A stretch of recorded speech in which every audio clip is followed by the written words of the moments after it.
지난주에 겸손에 대해서 우리가 살펴보았습니다.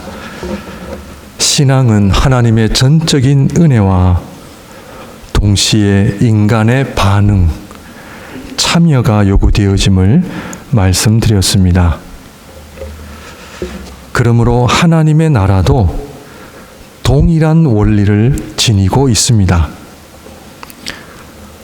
하나님께서 우리에게 주시는 구원은 전적인 하나님의 역사임을 믿습니다. 아멘이죠? 그 하나님의 전적인 은혜지만 우리가 무엇을 해야 돼요? 반응을 해야 됩니다. 순종을 해야 됩니다. 그래서 은혜와 순종은 하나입니다. 분리가 되면 안 되죠. 이것이 하나님께서 섭리하신 영적 원리다라고 우리가 이해를 해야 합니다. 그러므로 하나님의 전적인 은혜와 사랑을 받은 저와 여러분들이 내 마음대로 살아야 되겠다가 아니라 그 하나님을 향하여 하나님이 기뻐하시는 삶에 관심을 갖고 살아야 된다는 거죠. 우리의 믿음이, 우리의 예배가 향기로운 예배인가? 나의 믿음이 하나님 기뻐하시는 믿음인가? 우리 성도님들, 자녀들을 잘 키우셨잖아요. 근데 그 자녀들이 부모님의 사랑과 은혜를 받아서 내가 어떻게 하면 부모님을 기쁘시게 해드릴 것인가는 당연한 거예요. 그거를 무시하고 우리 아버지 어머니는 나에게 해준 것이 없다 그러고 그러면 그것은 결코 하나님이 기뻐하시는 자녀들의 삶이 아니죠. 그러므로 오늘 저와 여러분들이 이 하나님 앞에 예배를 드리는 이유는 내가 받은 그 하나님의 은혜, 내가 예수 그리스도를 믿는 이 복음, 이 하나님의 자녀됨의 이 은혜 때문에 오늘도 하나님이 기뻐하시는 예배 때문에 이 자리에 나오신 줄 믿습니다.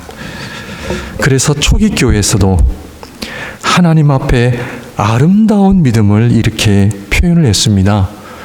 구원의 핵심인 성찬. 다음 주에 저희가 성찬을 할 터인데 이 성찬을 통해서 하나님의 놀라우신 은혜 그리고 인간의 아름다운 반응이 성찬에 있습니다. 그래서 하나님 앞에 포도 그 자체를 그대로 드리면 안 된다고 했어요. 하나님의 선물의 상징인 포도를 그냥 드리는 것이 아니라 향기로운 포도주로 만들어야 된다는 거예요.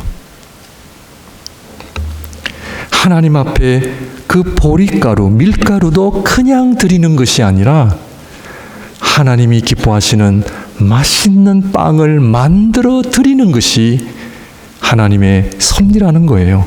성찬은 그 포도주와 빵을 통해 하나님의 놀라우신 전적인 하나님의 은혜가 있지만 그것을 하나님이 기뻐하시는 향기로운 포도주와 빵으로 만들어 하나님 앞에 드려야 한다는 것이 이것이 초대교회의 그 성찬의 핵심이었어요.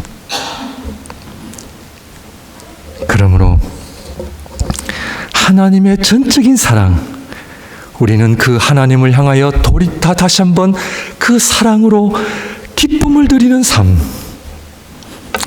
이것이 바로 신앙생활이라 믿습니다. 왜 그렇습니까? 사랑의 관계이기 때문에 그렇습니다. 그래서 우리 하나님께서도 단수가 아니에요. 우리 하나님께서도 성부, 성자, 성령 삼위 하나님이세요. 왜? 우리 하나님의 본질은 사랑이시기 때문에 단수가 아니라 복수예요. 성부, 성자, 성령 하나님의 그 관계 속에 우리가 들어가는 거예요. 그러므로 창조주는 피조물을 창조하셔서 피조물과의 관계를 통해 사랑하시고 또 사랑을 받으시는 그 아름다운 관계. 그래서 남자는 여자가 있어야 돼요. 아담이 홀로 있는 것이 별로 안 좋다는 거예요. 하나님의 특성에 맞지 않는 거죠. 그래서 여자를 창조하시고 남자와 여자를 일으켜 사람이라 하셨다고 하는 것이죠. 왜? 사람의 본질은 복수입니다. 왜? 사랑의 관계이기 때문에 그래요.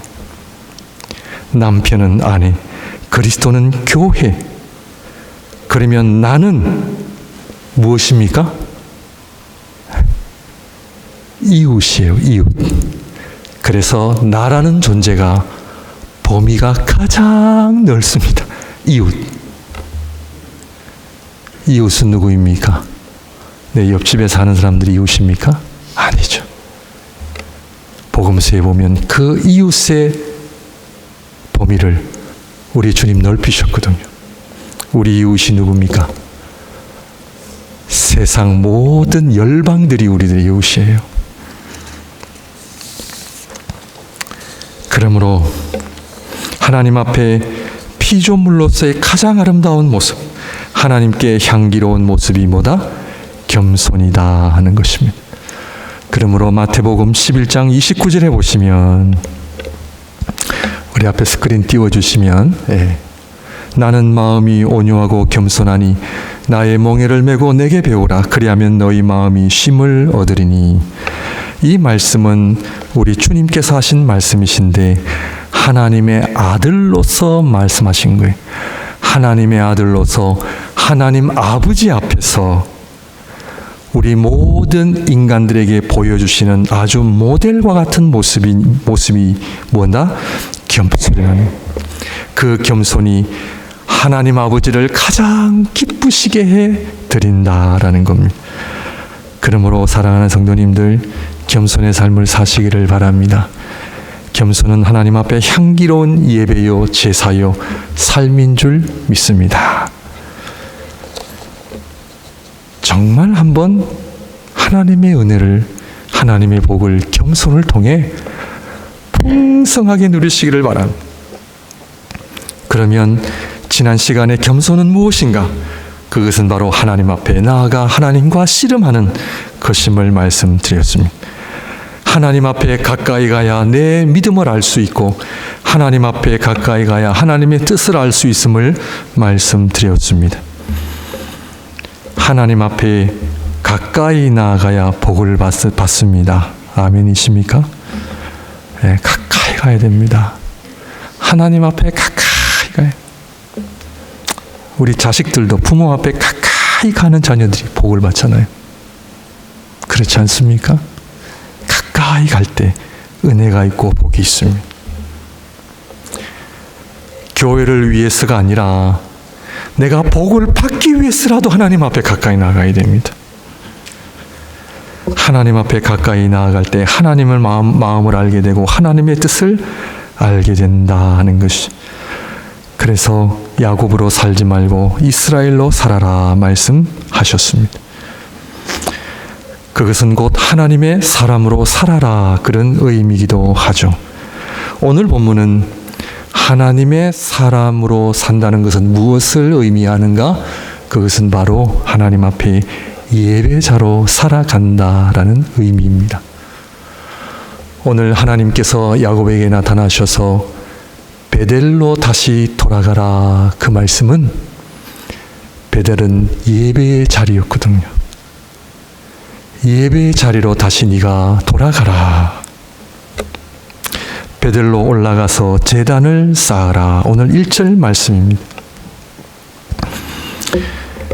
그리고 예배의 본질인 그 하나님 앞에 베델에서 제단을 쌓을 때 오늘 야곱은 자기 안에 있었던, 가정 안에 있었던 모든 우상들을 다 끄집어내어서 상수리 나무 밑에 묻습니다.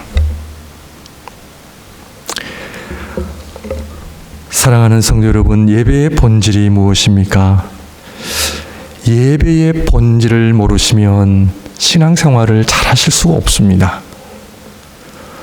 내가 오늘 예배 참석해서 목사님 오늘 무슨 얘기 하시나 들으러 오실 수도 있고, 오늘 예배 참석하셔서 성도님들 만나실 수도 있고, 여러 가지 우리 예배의 모습을 지닐 수가 있는데요.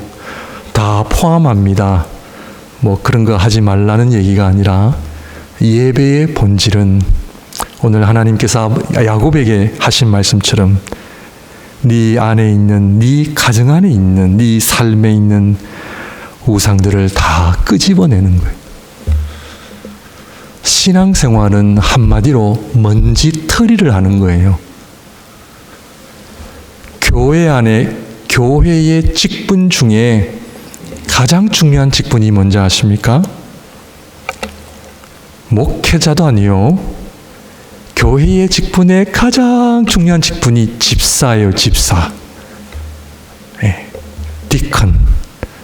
이 집사의 의미가 뭔지 아십니까?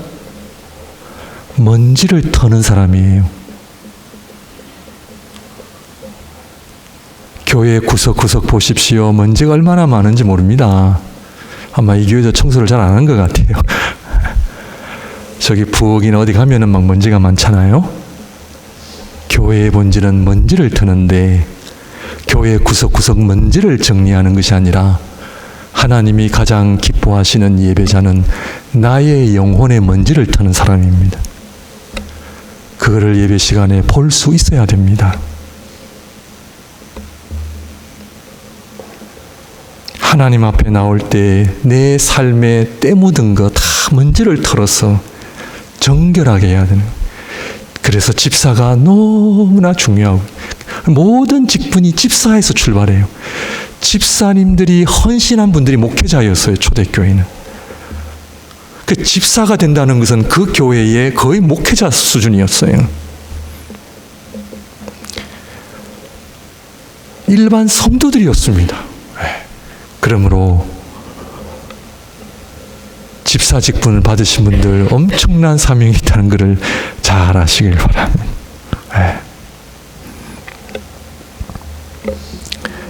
그러므로 오늘도 주님 앞에 나의 영혼의 먼지를 트시길 바랍니다. 근데 하나님 앞에 가까이 안 가면 몰라요. 먼지가 있는지 때가 묻어 있는지 몰라요. 그리고 나를 못 보면 다른 사람의 먼지가 보이죠. 저 사람은 왜 저래? 저분은 왜 저래? 그거는 자기의 영혼의 먼지를 털지 않으면 나타나는 현상입니다. 예배는 하나님 앞에 나의 먼지를 털. 그러므로 오늘 35장 우리가 1절에서 5절까지 읽었지만 세 가지를 우리 하나님 앞에 해결을 해야 됩니다. 세 가지 먼지 털이를 하셔야 됩니다. 첫째로 10절 말씀을 보게 되면은 35장 10절 말씀을 보게 되면 하나님이 그에게 이르시되 내 이름이 야곱이지만은 내 이름을 다시는 야곱이라 부르지 않겠고 이스라엘이 내 이름이 되리라 하시고 그가 그의 이름을 이스라엘이라 부르시고 하나님께서 야곱에게 첫째로 야곱을 묻어라 하시는 거예요.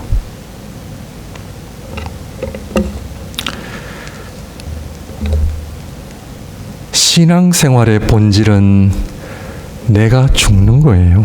네. 여러분, 은혜가 무엇입니까? 정말 하나님이 기뻐하시는 은혜가 뭐예요? 내가 원하는 것이 이루어지는 거예요? 내가 원하는 것을 갖는 거예요? 어느 정도는 그럴 수 있어요. 저도 인정합니다. 그러나 하나님이 원하시는 진짜 은혜는요, 내가 죽는 거예요. 그래서 잠언서에 화를 다스리는 사람은 성을 무너뜨리는 정복하는 사람보다 더 낫대요. 내 자신을 죽이는 것이 그렇게 어려운 거예요. 사도 바울은 날마다 내가 죽노라. 왜요? 내가 죽어야 누가 살아요? 그리스도가 살아나요.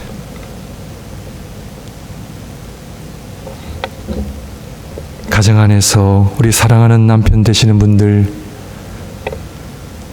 아내에게 당신을 통해 그리스도가 보입니다. 이런 고백을 만들어내시는 삶을 사시기를 바랍니다.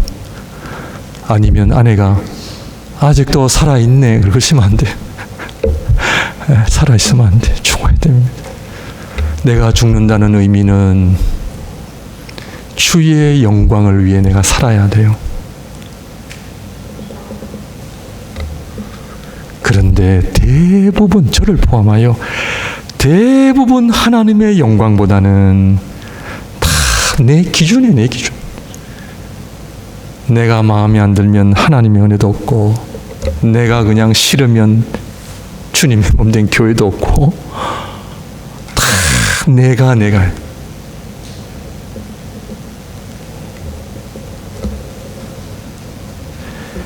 혹시 내 생각은 곧 하나님의 말씀이다 그렇게 생각하시면 위험합니다.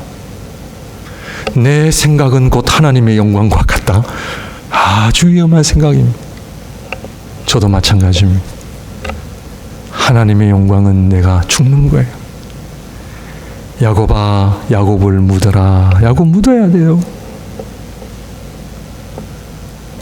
내 자아 죽어야 돼요. 이게 예배의 본질입니다. 그 제단에 누구를 올려요? 제물을 올려야 되잖아요. 그 제물이 누구 거예요? 로마서 12장 1절 2절 하나님이 기뻐하시는 뭐로 드려라? 산 제물로 드려라. Living sacrifice.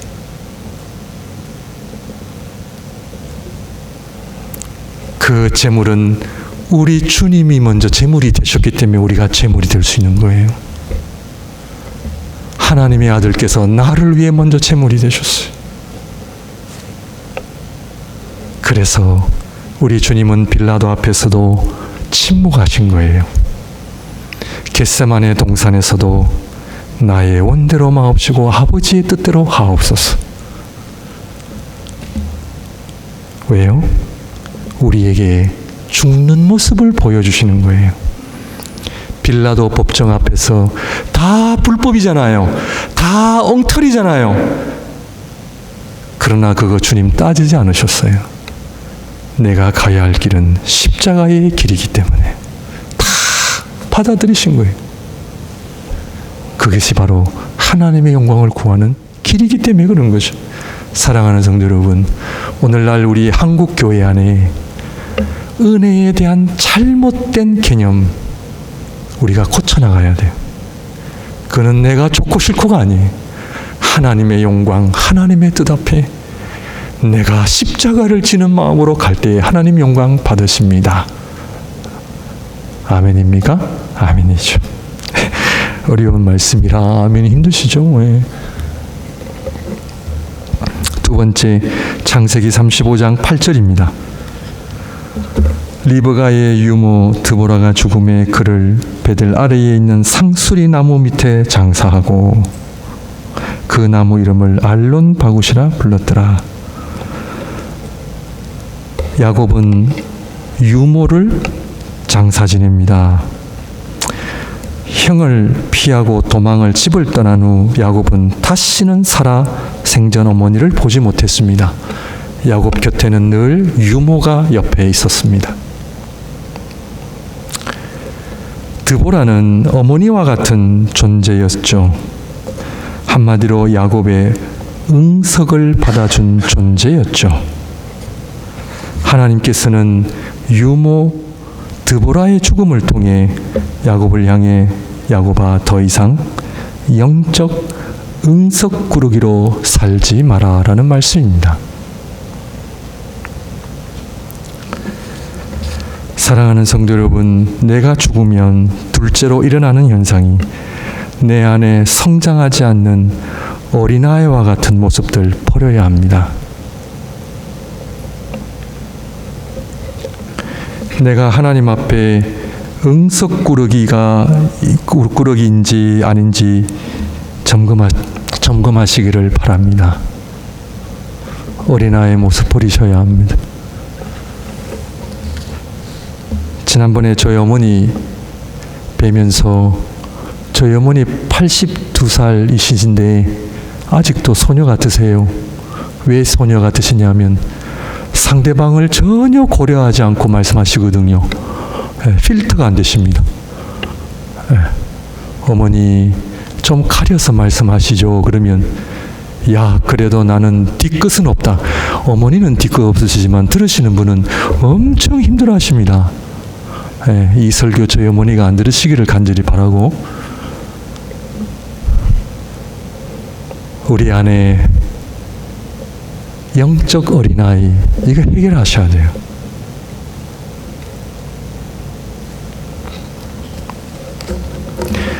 내가 영적 응석꾸러기인지 아닌지 내가 점검하는 테스트 2가지 해드릴 테니까 잘 점검해 보시길 바랍니다. 사람의 말이 아직도 여러분에게 상처가 되세요? 힘듭니다. 네. 둘째로, 나이가 드시는 것이 슬프세요? 영적 성장을 하게 되면요, 나이가 든다는 것은 아름다운 일입니다. 저도 지금 초보라 조금은 알 수 있어요. 왜냐하면 저도 이제 50살이 넘어서 중반이 되어서 주님 앞에 가야 할 준비를 하거든요. 저 거의 준비하고 있습니다. 그런데 하나님 앞에 가까이 가면 갈수록 하나님이 그리워져요. 이게 은혜라는 걸 제가 알게 배우고 있어요. 그래서 우리 세상 개념의 아름다움은 젊은 아가씨들도 아름답지만 하나님 나라의 진정한 아름다움은 나이가 들어가면서 내 안에 하나님을 닮아가는 모습이 하나씩 회복이 될 때 아름다워지는 거예요.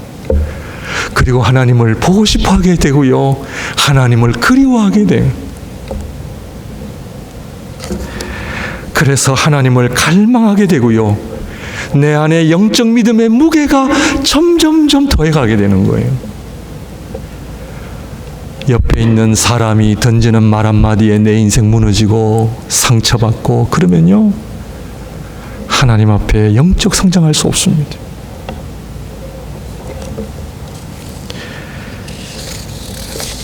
저는 보통 이 말씀을 전할 때 3가지 정을 처리해야 된다라고 옛날부터 우리 성도님들에게 가르쳤는데요, 늘 저도 적용하고 있습니다. 3가지 정을 처리해라.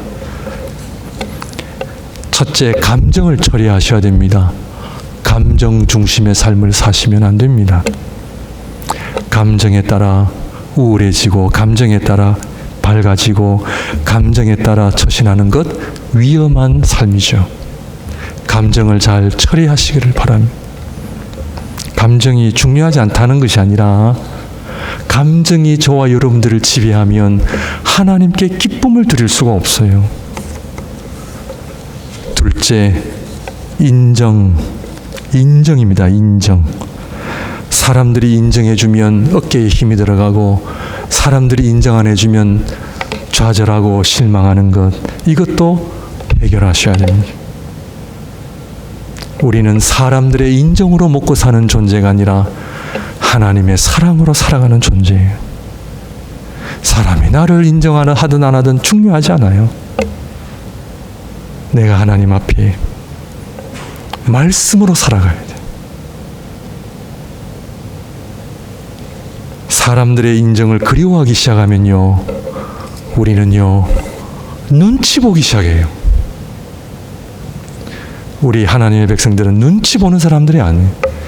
우리 하나님의 사람들은 영적 분별력을 가지고 살아가요. 누가 나를 인정하든 안 하든 조금은 하지만 중요하지 않습니다. 하나님 앞에 담대함을 회복하시기를 바랍니다.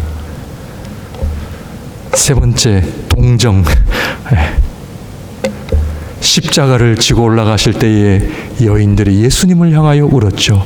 예수님 그 우는 여인들을 바라보시면서 나를 위해 울지 말고 너희와 너희 자녀를 위해 울라. 우리 주님은 인간들의 그 동정 필요 없으신 분이에요. 그런데 예수님만이 아니라 예수님을 따라가는 모든 하나님의 백성들은 동정 중요하지 않습니다.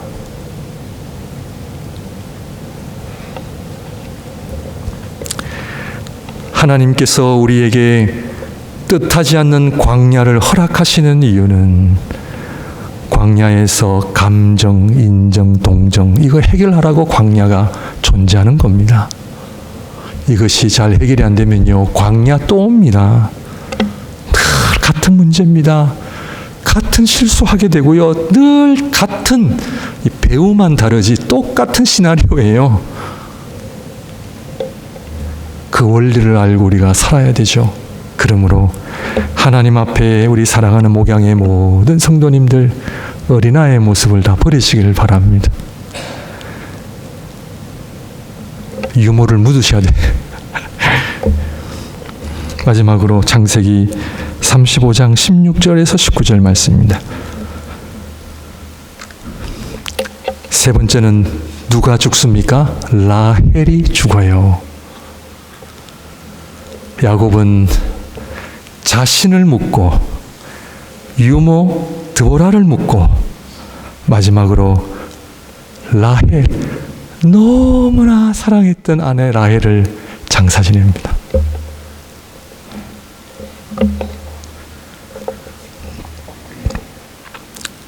베냐민을 낳고 라헬이 죽음으로 얼마나 사람들이 슬펐으면 아들 이름을 베노니, 통곡의 아들이다, 슬픔의 아들이라 불렀는데 야곱은 노노노노 이름을 바꿨어요. 베노니가 아니라 베냐민이다. 베냐민의 의미는 오른손의 아들이에요. 그래서 야곱은 영적인 사람이었어요. 무슨 이야기입니까? 야곱은 가장 사랑했던 아내 라헬이 죽는 이유를 그는 알았어요. 그래서 베냐민이라고 불렀던 거예요. 왜냐하면 라헬이 자신의 삶의 오른팔이었거든요. 오른팔은 내 인생의 중심. 우리가 살아가는 데에서 모든 것을 뭘로 합니까? 오른손으로 하잖아요. 내 인생의 중심은 라헬이었어요. 하나님 데려가십니다. 라헬이 죽으니까 그 다음에 누가 자리를 차지합니까? 누가요? 요셉이 그 자리를 차지하죠. 근데 하나님께서는 요셉을 또 야곱에게서 떼어놓으시잖아요. 요셉이 사라지니까 또 야곱은 베냐민을 그 자리에 놓은 거예요. 하나님은 베냐민까지도 떼어놓으신 거예요.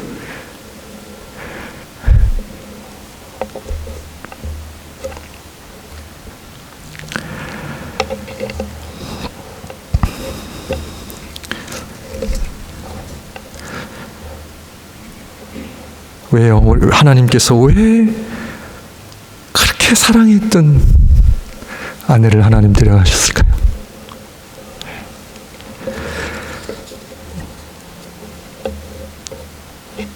야곱과 그의 가족들이 라반 집에서 도망 나올 때에 이 라헬이 아버지 집에서 드라빔을 훔쳐옵니다. 감추었어요. 라반이 추격합니다. 너희가 내 신 드라빔을 훔쳐간다. 근데 찾아보니까 못 찾았어요. 그런데 그 드라빔을 누가 가지고 있었어요? 라헬이 지니고 있었어요.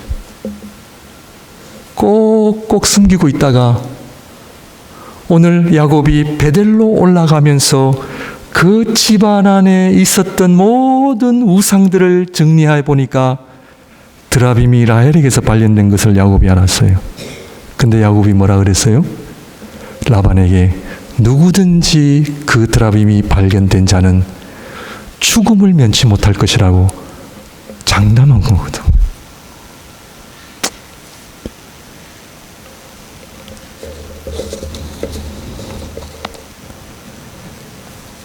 그래서 결국 그 드라빔이 하나님 앞에 드려질 때에 야곱의 그 혈기왕성했던 말의 결과로 아내가 죽은 거죠. 야곱은 알았어요. 그래서 베노미가 아니라 베냐민이라고 지었어요. 오른손의 아들, 참 사랑했던 그 아내가 죽었어요.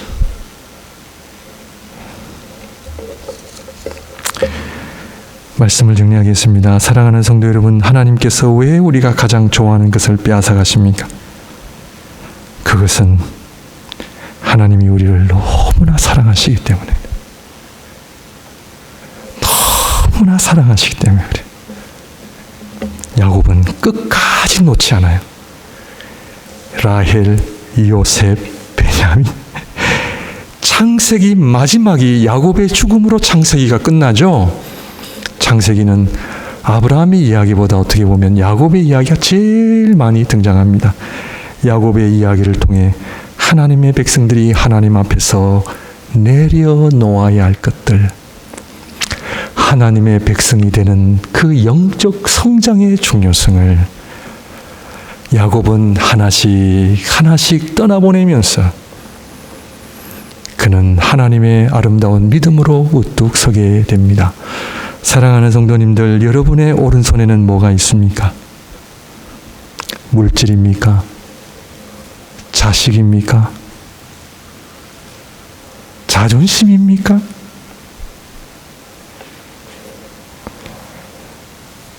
하나님 앞에 베델의 회복, 예배의 회복이 저와 여러분들의 삶 속에 일어나시기를 주님의 이름으로 축원드립니다. 기도하겠습니다.